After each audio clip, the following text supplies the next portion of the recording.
Hello guys, welcome back to my mini blog. तुमचं माझ्या mini ब्लॉगमध्ये मनापासून पुन्हा एकदा स्वागत आहे.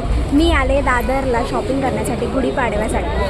तुम्ही बघू शकतात, माझी बॅग बघू शकतात आणि मी सामान घेतलेलं आहे मस्तपैकी. गर्दी खूप जास्त झाली. मी डॅडींसोबत आले. डॅडी पुढे आहेत बघा, तुम्हाला डॅडी दाखवते. दिसले माझे डॅडी. सो आम्ही दोघेजण आले शॉपिंग करण्यासाठी.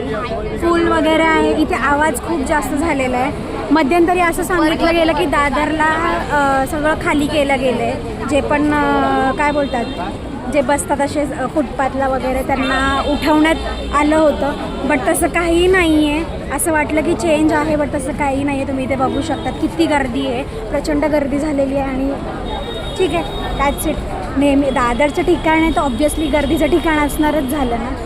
गाईज, मी दादर रेल्वे स्टेशनजवळ आहे. फुल मार्केटमध्ये तर फुल गर्दी आहे आणि मुंबई पोलीस तुम्ही बघू शकतात, फुल ड्युटी मोड ऑन आहे मुंबई पोलीसचा. तुम्ही बघू शकता तिथे. आणि स्टेशनला म्हणजे वेस्टर्न साईडला प्लॅटफॉर्मवर सगळ्या फेरीवाल्यांनी गर्दी केली आहे, जेणेकरून खूप जास्त प्रॉब्लेम क्रिएट होतो इथे चलण्या वगैरेमध्ये. सध्या तरी हा परिसर मोकळा आहे, तुम्ही इथे बघू शकतात. ओके, चलो bye bye. Let's meet you soon in the next blog.